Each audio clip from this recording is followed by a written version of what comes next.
ಬಾಬುಗೆ shock ಕೊಟ್ಟ RTO ಅಧಿಕಾರಿಗಳು. KGF Babu ಮನೆ ಮೇಲೆ ಆರ್ಟಿಒ ಅಧಿಕಾರಿಗಳು ದಾಳಿಯನ್ನ ಮಾಡಿದ್ದಾರೆ.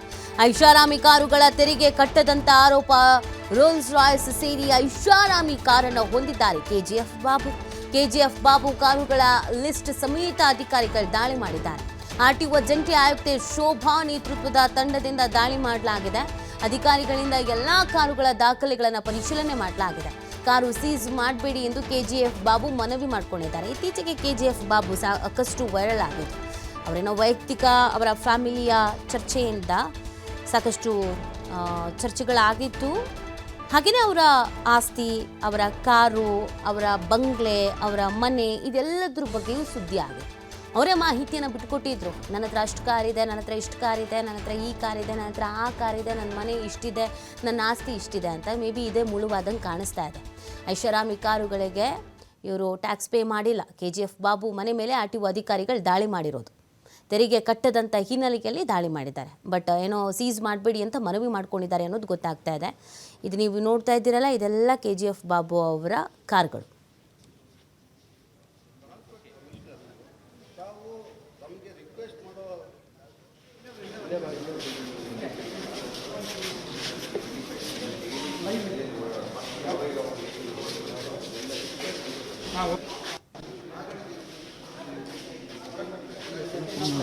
ನಾನೇನು ಸಿಸ್ಟರ್, ನೀವು ನನ್ನ ಸಿಸ್ಟರ್ ಥರ. ನಾನು ಭಾಳ ಗೌರವ ಕೊಡೋರು. ಕಾನೂನು ಬಿಟ್ಟು ಹೋಗೋನಲ್ಲ, ನಾನು ಕಾನೂನು ವಿರುದ್ಧವಾಗಿ ಹೋಗೋನಲ್ಲ. ನಿಮಗೆ ಏನು ಟ್ಯಾಕ್ಸ್ ಕಟ್ತೀನಲ್ಲ, ಏನು ತೊಂದರೆ ಇಲ್ಲ, ನಾನು ಟ್ಯಾಕ್ಸ್ ಕಟ್ತೀನಿ ಅಂತ ಹೇಳ್ತೀನಿ. ಅದರಲ್ಲಿ ಬೇರೆ ಇದೇ ಇಲ್ಲವಲ್ಲ. Thank you.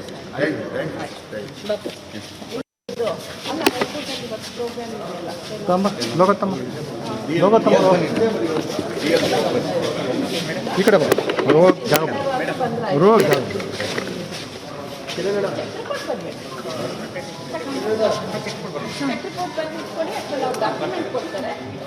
ಕೊಡ್ತೀನಿ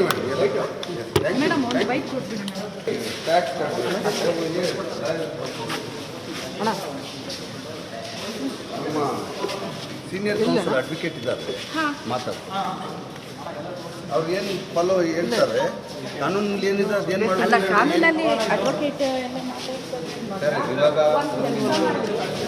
ಚೆಕ್ ಮಾಡ್ತೀವಿ ನಾವು ಕಾನೂನು ರೀತಿ ನಾವು ಗಾಡಿ ತಗೊಳ್ಬೇಕು. ಕಾನೂನು ರೀತಿ ಮಾಡ್ತಾರೆ, ನಾವು ಕಾನೂನು ರೀತಿ ಗಾಡಿ ತಗೊಳ್ಬೇಕು. ಹೇಳ್ದೆ ನಿಮಗೆ, ಬೇಡ ಅಂದರೆ ಬೇಡ ಬಿಡಿ. ಈ ಬಗ್ಗೆ ಮತ್ತಷ್ಟು ಮಾಹಿತಿ ನೀಡ್ತಾರೆ ನಮ್ಮ ಪ್ರತಿನಿಧಿ ಸಂತೋಷ್. ಇದೀಗ ಅಧಿಕಾರಿಗಳ ಜೊತೆಗೆ ಮಾತಾಡ್ತಾ ಇದ್ರು ಕೆಜಿಎಫ್ ಬಾಬು, ಕೇಳಿಸ್ಕೊಳ್ತಾ ಇದ್ವಿ, ಇವತ್ತೇ ಎಲ್ಲ ಕ್ಲಿಯರ್ ಮಾಡ್ತೀವಿ ಅಂತ. ಸೊ ಏನು ಡೆವಲಪ್ಮೆಂಟ್ ಆಯಿತು ಸದ್ಯಕ್ಕೆ ಇವತ್ತು? ನೀತಿಯನ್ನು ಕೆಜಿಎಫ್ ಬಾಬು ಏನಿದೆ ಅವರ ನಮ್ಗೆ ಆರ್ಟಿಒ ಅಧಿಕಾರಿಗಳು ದಾಳಿಯನ್ನು ನಡೆಸಿರುವಂತದ್ದು. ದಾಳಿಯನ್ನು ನಡೆಸಿರುವಂತ ಅಧಿಕಾರಿಗಳು ಆತನ ವೆಹಿಕಲ್ಸ್ ಗಳು ಏನಿದೆ, ಹೈ ಎಂಡ್ ಕಾರ್ಗಳು, ಅದಕ್ಕೆ ಸಂಬಂಧಪಟ್ಟಾಗ ಯಾವುದೇ ತೆರಿಗೆಯನ್ನು ಕೂಡ ಪಾವತಿಯನ್ನು ಮಾಡಿದ ರೋಡ್ ಟ್ಯಾಕ್ಸ್ ಏನಿದೆ, ಸೊ ಅದಾವನ್ನು ಕೂಡ ಕಟ್ಟಿಲ್ಲ ಅಂತೇಳಿ ಪರಿಶೀಲನೆ ಮಾಡ್ತಿರುವಂತ. ಈಗಾಗಲೇ ಕೆಜಿಎಫ್ ಬಾಬು ರೋಡ್ ಟ್ಯಾಕ್ಸ್ ಸೇರಿದಂತೆ ಸೊ 10 ಹೈ ಎಂಡ್ ಕಾರ್ಗಳು ಇರುವಂತದ್ದು.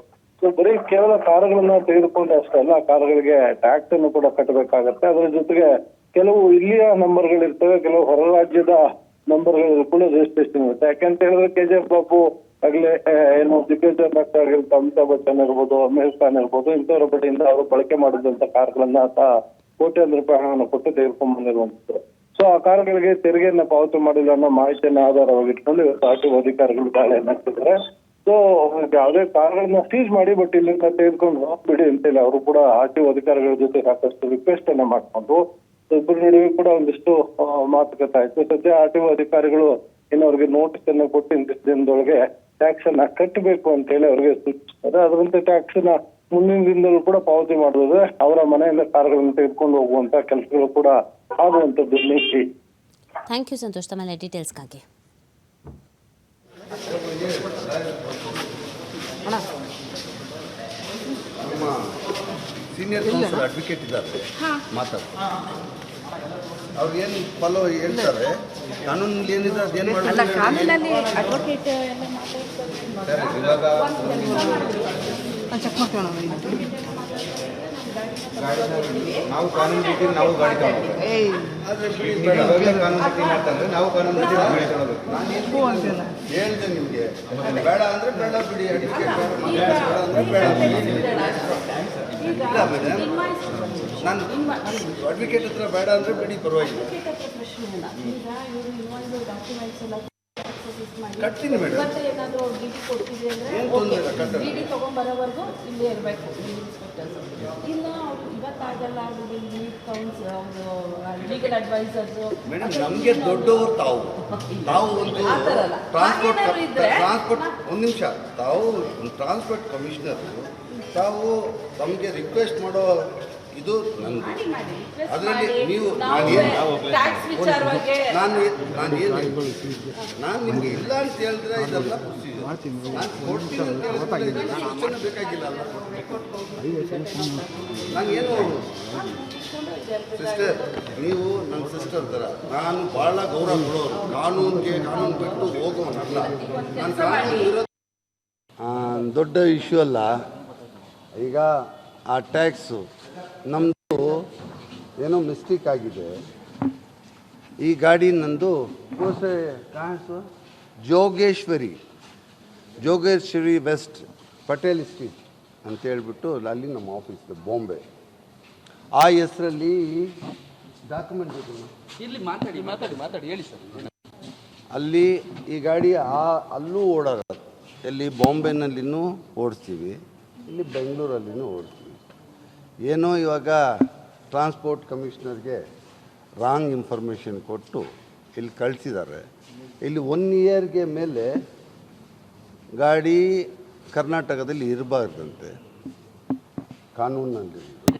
1 ಇಯರ್ವರೆಗೂ ಕರ್ನಾಟಕದಲ್ಲಿದ್ದರೆ ಕರ್ನಾಟಕ ಟ್ಯಾಕ್ಸ್ ಕಟ್ಟಬೇಕು. ನಮ್ಮ ಗಾಡಿ ಏನಿದೆ ಇಲ್ಲೂ ಓಡಾಡುತ್ತೆ, ಬಾಂಬೆನಲ್ಲೂ ಓಡಾಡುತ್ತೆ. ಅದಕ್ಕೆ ಇವಾಗ ಮೇಡಮ್ಮು ಟ್ರಾನ್ಸ್ಪೋರ್ಟ್ ಕಮಿಷನರ್ ಮೇಡಮ್ಮು ಈಗ ಹೇಳಿದ್ದಾರೆ, ನಮಗೆ ಆ ಟ್ಯಾಕ್ಸ್ ಡಿಮ್ಯಾಂಡ್ ಕೊಡ್ತೀನಿ, ಟ್ಯಾಕ್ಸ್ ಕಟ್ಟಿ ಅಂತ ಹೇಳಿದ್ದಾರೆ. ಇವಾಗ ಇನ್ವೆಸ್ಟ್ ನೋಡಿಬಿಟ್ಟು ಅವರು ಟ್ಯಾಕ್ಸ್ ಡಿಮ್ಯಾಂಡ್ ಕೊಟ್ಟರೆ ನಾನು ಇವತ್ತೇ ಈ ಟ್ಯಾಕ್ಸ್ ಕಟ್ತೀನಿ. ಕಾನೂನು ವಿರೋಧವಾಗಿ ಹೋಗುವಂಥದ್ದು ಏನಿಲ್ಲ.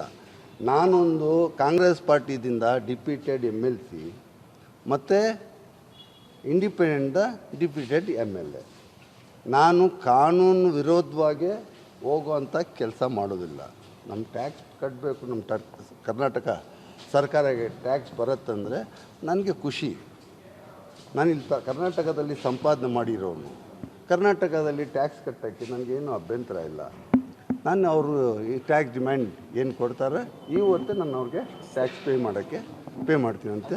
ಎಷ್ಟು ವರ್ಷದಿಂದ ಕಟ್ಟಿಲ್ಲ ಅಂತ ಏನಾದರೂ ಹೇಳಿದ್ರೆ ಎಷ್ಟು ಕಟ್ಟಬೇಕು ಅದು ಇನ್ನೂ ಗೊತ್ತಿಲ್ಲ. ನಾನು ಮೇಡಮ್ ಕೇಳಿದೆ, ಅದು ಮೀಡಿಯಾದಲ್ಲಿ ಬೇಕಾಗಿಲ್ಲ, ನಾವು ಡಿಮ್ಯಾಂಡ್ ಕೊಡ್ತೀವಿ, ಇನ್ವಾಯ್ಸ್ ಕೊಡಿ ಅಂತ ಹೇಳಿದ್ದಾರೆ. ಇನ್ವಾಯ್ಸ್ ಕೊಡ್ತಾರೆ, ಇಮಿಡಿಯೇಟಾಗಿ ಕಟ್ತೀವಿ. ಇಲ್ಲ, ಏನು ನೋಟಿಸ್ ಇಲ್ಲ, ಯಾವುದು ನೋಟಿಸ್ ಇಲ್ಲ. ಸಡನ್ನಾಗಿ ಬಂದಿದ್ದಾರೆ. ಇವಾಗ ಏನು